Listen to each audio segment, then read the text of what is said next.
नमस्कार दोस्तों, मेरा नाम है रोहित कुमार। आपके अपने YouTube चैनल योर टारगेट में आपका स्वागत है। दोस्तों जैसा आप लोग जानते हैं कि मैं डेली एक practice set UP triple SC पेट परीक्षा 2022 के लिए अपलोड करता हूं। सामान्य ज्ञान की ये क्लास होती है, 25 क्वेश्चन इसमें दिए होते हैं दोस्तों।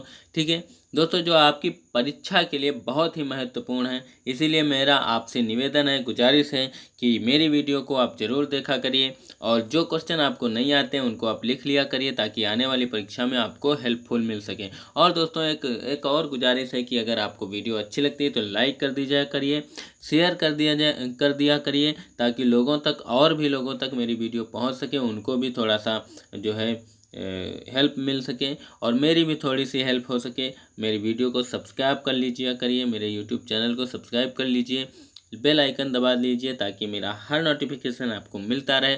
और दोस्तों सबसे महत्वपूर्ण बात यह है कि आप इसको शेयर कर दिया करिए ताकि मेरी भी थोड़ी सी हेल्प हो जाए। ठीक है दोस्तों, चलिए शुरू करते हैं आज की क्लास। पहला क्वेश्चन दोस्तों आपके सामने है। पहला क्वेश्चन कहता है दोस्तों, उत्तर प्रदेश में कितने ज़िले हैं? 72, 75, 78 या 77? तो दोस्तों उत्तर प्रदेश में जो जिलों की संख्या है दोस्तों 75 है। ठीक है दोस्तों, 75 जिले हैं। बी नंबर ऑप्शन आपका सही हो जाएगा। दोस्तों बढ़ते हैं अगले प्रश्न की तरफ। अगला प्रश्न दोस्तों आपका कहता है कि लोकसभा में निजी सदस्यों द्वारा विधेयक पेश करने की सूचना अवधि क्या है? दोस्तों लोकसभा में जो निजी सदस्यों द्वारा विधेयक पेश करने की अवधि यानी समय सीमा पूछा है दोस्तों, तो 1 माह, 3 माह, 5 माह या फिर 6 माह। तो दोस्तों उत्तर नंबर 1 आपका सही हो जाएगा। 1 माह के अंदर जो है इनको सूचना करनी होती है। ए ऑप्शन आपका सही हो जाएगा। ठीक है दोस्तों, बढ़ते हैं अगले प्रश्न की तरफ।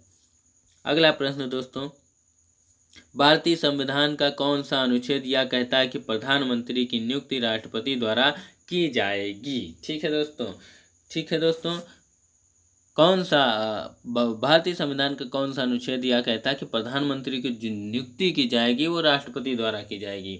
ठीक है दोस्तों, तो अनुच्छेद 81(1), अनुच्छेद 59(1), अनुच्छेद 75(1) या अनुच्छेद 81? तो दोस्तों 3 नंबर ऑप्शन आपका अनुच्छेद जो है 75 यानी 75A आपका सही हो जाएगा। ठीक है, 75A में दोस्तों ऐसा कहा गया है कि प्रधानमंत्री की जो नियुक्ति होगी वो राष्ट्रपति के द्वारा होगी दोस्तों। ठीक है दोस्तों, बढ़ते हैं अगले प्रश्न की तरफ। अगला प्रश्न दोस्तों आपके सामने है। 4 नंबर प्रश्न है दोस्तों, पोर्ट ब्लेयर की राजधानी है? तो दोस्तों पोर्ट ब्लेयर की राजधानी है, यहाँ पे दोस्तों गलत लिखा हुआ है। पोर्ट ब्लेयर किसकी पूछा है, किसकी होना चाहिए। पोर्ट ब्लेयर किसकी राजधानी है? ठीक है दोस्तों, क्योंकि पोर्ट ब्लेयर खुद एक राजधानी है। किसकी राजधानी है? ठीक है दोस्तों, पोर्ट ब्लेयर किसकी राजधानी है? तो दोस्तों पोर्ट ब्लेयर जो राजधानी है वो अंडमान और निकोबार द्वीप समूह की है, अतः ए नंबर ऑप्शन आपका सही हो जाएगा। दोस्तों दादर और नागर हवेली की जो दोस्तों राजधानी की बात कर लें तो दादरा है। ठीक है, और पुडुचेरी की दोस्तों सेम है, पुडुचेरी ही होती है। ठीक है, इसकी राजधानी पुडुचेरी ही है। और दोस्तों लक्षद्वीप की बात करें तो इसकी राजधानी दोस्तों कवरत्ती है। ठीक है दोस्तों, कवरत्ती। ठीक है, कवरत्ती है। ठीक है, कवरत्ती इसकी राजधानी है दोस्तों। ठीक है दोस्तों, बढ़ते हैं अगले प्रश्न की तरफ। अगला प्रश्न दोस्तों आपके सामने है। भारतीय संविधान का कौन सा अनुच्छेद अनुसूचित क्षेत्रों और जनजातियों क्षेत्रों के प्रशासन से संबंधित है? दोस्तों ठीक है, तो अनुच्छेद 214, अनुच्छेद 240, अनुच्छेद 244 या अनुच्छेद 248? तो 3 नंबर ऑप्शन आपका सही हो जाएगा दोस्तों। अनुच्छेद 244 जो है इससे संबंधित है दोस्तों। बढ़ते हैं अगले प्रश्न की तरफ। अगला प्रश्न आपका 6 नंबर है। मार्मुगाओ, ठीक है, मार्मुगाओ बंदरगाह भारत के किस राज्य में स्थित है? दोस्तों मार्मुगाओ बंदरगाह भारत के किस राज्य में स्थित है? गुजरात में, महाराष्ट्र में, ओडिशा में या फिर गोवा में? तो दोस्तों ये आपका स्थित है गोवा में, अतः 4 नंबर ऑप्शन आपका सही हो जाएगा। ठीक है दोस्तों, बढ़ते हैं अगले प्रश्न की तरफ। अगला प्रश्न दोस्तों 7 नंबर प्रश्न है आपकी स्क्रीन के सामने। ढलाई और ऊनाकोटी जिले हैं। ठीक है दोस्तों। ढलाई और ऊनाकोटी जो ज़िले हैं वो कहाँ पर हैं, किस राज्य में स्थित हैं, ऐसा पूछा गया है। मिजोरम, असम, त्रिपुरा, नागालैंड। तो दोस्तों ढलाई और ऊनाकोटी जो ज़िले हैं वो आपके त्रिपुरा राज्य में स्थित हैं, अतः 3 नंबर ऑप्शन आपका सही हो जाएगा दोस्तों। ठीक है। त्रिपुरा दोस्तों एक ऐसा राज्य है, एक फैक्ट इसके बारे में और बता देते हैं। त्रिपुरा एक ऐसा राज्य है जो तीन तरफ से जो है बांग्लादेश से घिरा हुआ है। ठीक है दोस्तों, बांग्लादेश से घिरा हुआ है, बांग्लादेश से घिरा हुआ है। त्रिपुरा का जो तीन तरफ का जो ऐसे ऐसे करके त्रिपुरा बना है, तो इसका ये क्षेत्र और ये क्षेत्र दोस्तों ये जो है बांग्लादेश से घिरा हुआ है। ठीक है दोस्तों, बढ़ते हैं अगले प्रश्न की तरफ। अगला प्रश्न दोस्तों आपका ये कहता है कि त्रिपुरा अपने उत्तर, दक्षिण और पश्चिम में से घिरा हुआ है। दोस्तों जो बात अभी मैंने आपको बताई वही दोस्तों यहाँ पूछा गया है। ठीक है, त्रिपुरा अपने उत्तर, दक्षिण और पश्चिम में से घिरा हुआ है, म्यांमार, चीन, थाईलैंड। तो दोस्तों आपका 4 नंबर ऑप्शन बांग्लादेश सही हो जाएगा। ठीक है दोस्तों, 4 नंबर ऑप्शन आपका बांग्लादेश सही हो जाएगा। बांग्लादेश से त्रिपुरा जो है तीनों तरफ से घिरा हुआ है, उत्तर, दक्षिण और पश्चिम तीनों तरफ से। ठीक है दोस्तों, बढ़ते हैं अगले प्रश्न की तरफ।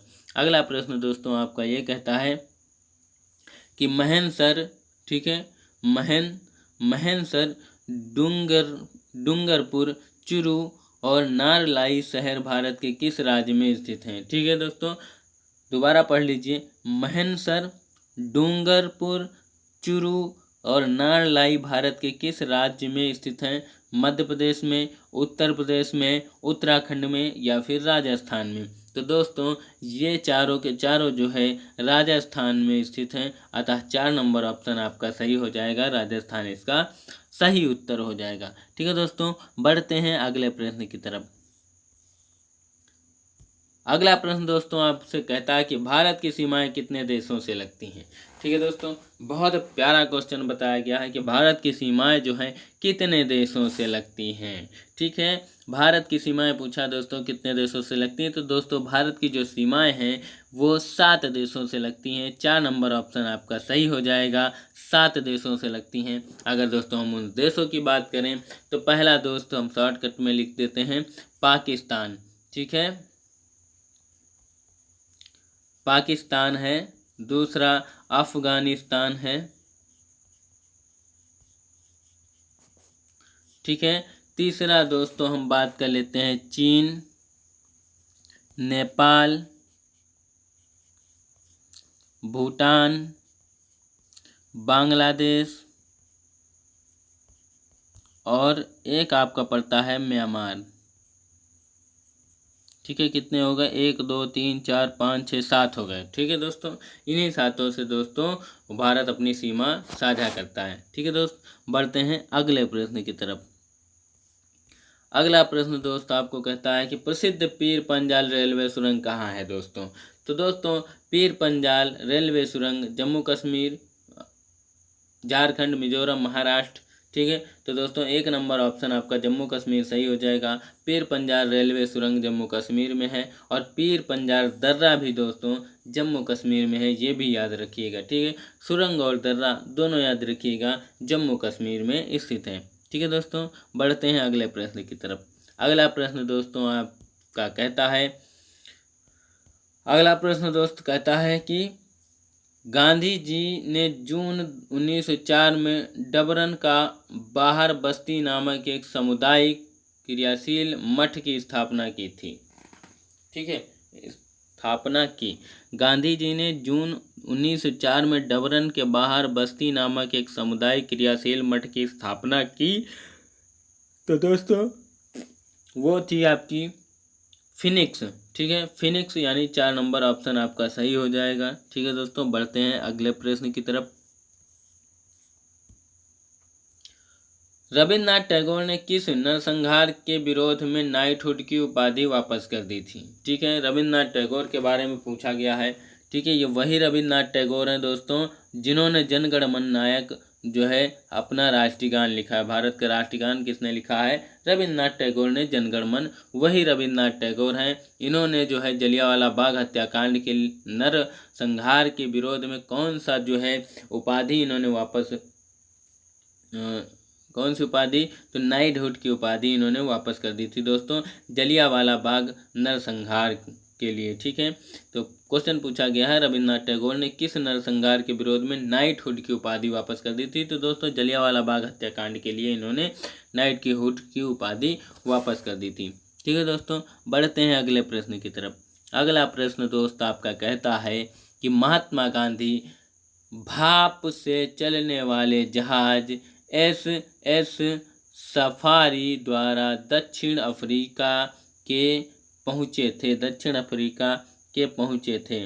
ठीक है, के पहुँचे थे, स्थान पूछा गया दोस्तों, दक्षिण अफ्रीका के कौन से स्थान में पहुँचे थे? तो महात्मा गांधी भाप से चलने वाले जहाज SS सफारी द्वारा दक्षिण अफ्रीका में पहुँचे थे।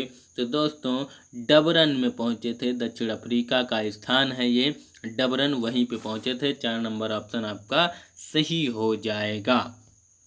बढ़ते हैं दोस्त अगले प्रश्न की तरफ। अगला प्रश्न दोस्त आपका कहता है किस स्वतंत्रता सेनानी को लोकमान्य की मानद उपाधि दी गई है? ठीक है दोस्तों, कौन से स्वतंत्रता संग्राम है, स्वतंत्रता सेनानी है जिन्हें लोकमान्य की उपाधि दी गई थी? तो दोस्तों लाला लाजपत राय, दादा भाई नौरोजी, बाल गंगाधर तिलक या राजेंद्र प्रसाद? तो दोस्तों ये लोकमान्य तिलक यानी बाल गंगाधर लोकमान्य तिलक इनको कहते हैं, अतः बाल गंगाधर तिलक जो है सही हो जाएगा। लोकमान्य बाल गंगाधर तिलक के नाम से जानते हैं। 3 नंबर ऑप्शन आपका सही हो जाएगा। लोकमान्य की उपाधि दोस्तों बाल गंगाधर तिलक को दी गई थी। बढ़ते हैं दोस्त अगले प्रश्न की तरफ। अगला प्रश्न है दोस्तों महात्मा गांधी ने किस आंदोलन के लिए करो या मरो का नारा दिया था? ठीक है, महात्मा गांधी द्वारा दिया गया नारा था करो या मरो। ठीक है, वो कौन सा आंदोलन था? तो दोस्तों असहयोग आंदोलन, भारत छोड़ो आंदोलन, सविनय अवज्ञा आंदोलन या खिलाफत आंदोलन? तो दोस्तों 2 नंबर ऑप्शन आपका सही हो जाएगा। भारत छोड़ो आंदोलन के तहत जो है यह नारा दिया था करो या मरो का। ठीक है, बढ़ते हैं दोस्त अगले प्रश्न की तरफ। अगला प्रश्न दोस्त कहता है, अगला प्रश्न आपका ये कहता है कि असहयोग आंदोलन कब वापस ले लिया गया? ठीक है दोस्तों, असहयोग आंदोलन कब वापस ले लिया गया था? तो दोस्तों फरवरी 1922 में, मार्च 1926 में, मई 1929 में या सितंबर 1925 में? तो दोस्तों असहयोग आंदोलन जो है फरवरी 1922 में वापस ले लिया गया था। ठीक है दोस्तों, क्यों वापस ले लिया गया था दोस्तों? जब ये आंदोलन चल रहा था तो गोरखपुर शहर के चौरी चौरा में एक घटना हो गई। ठीक है, जिसमें कुछ आंदोलनकारियों ने एक थाना को फूंक दिया था, जिसमें लगभग 22 लोगों की मौत हो गई थी दोस्तों। इसी से आहत होकर गांधी जी ने जो है ये जो है कि असहयोग आंदोलन जो है वापस ले लिया था। ठीक है दोस्तों, याद रखिएगा ये बात। बढ़ते हैं अगले प्रश्न की तरफ। अगला प्रश्न है दोस्तों उत्तर प्रदेश के चरकुला नृत्य, उत्तर प्रदेश के चरकुला नृत्य में महिलाएं अपने सिर पर क्या रख कर नृत्य करती हैं दोस्तों? ऐसा पूछा गया है। तो दोस्तों पानी से भरा मिट्टी का बर्तन रखती हैं, दूध से भरा मिट्टी का बर्तन रखती हैं, तेल के दीपक या मिट्टी के 4 बर्तन? तो दोस्तों जो चरकुला नृत्य होता है उत्तर प्रदेश के ब्रज क्षेत्र में होता है, याद रखिएगा ब्रज क्षेत्र में। ठीक है, ब्रज क्षेत्र में होता है और ये तेल के दीपक रख के अपने सर पे तेल के दीपक रख के डांस करती हैं। ठीक है, 3 नंबर ऑप्शन आपका सही हो जाएगा दोस्तों। बढ़ते हैं अगले प्रश्न की तरफ। हाँ, अगला प्रश्न है निम्न में से किस शहर में कुंभ मेला लगता है दोस्तों? तो सभी को पता होगा कुंभ मेला दोस्त कहाँ लगता है, वाराणसी में, इलाहाबाद, प्रयागराज में, मथुरा में या फिर अयोध्या में? तो दोस्तों इलाहाबाद, जिसको अब प्रयागराज नाम से जाना जाता है, यहीं पे जो है कुंभ मेला लगता है दोस्तों। ठीक है, 2 नंबर ऑप्शन आपका सही हो जाएगा। दोस्तों महाकुंभ का आयोजन 12 वर्ष बाद होता है। ठीक है दोस्तों, 12 वर्ष बाद। ठीक है, हर 12 वर्ष में महाकुंभ का आयोजन किया जाता है। ठीक है, 12वें वर्ष। ठीक है दोस्तों, बढ़ते हैं अगले प्रश्न की तरफ। अगला प्रश्न दोस्तों आपको कहता है,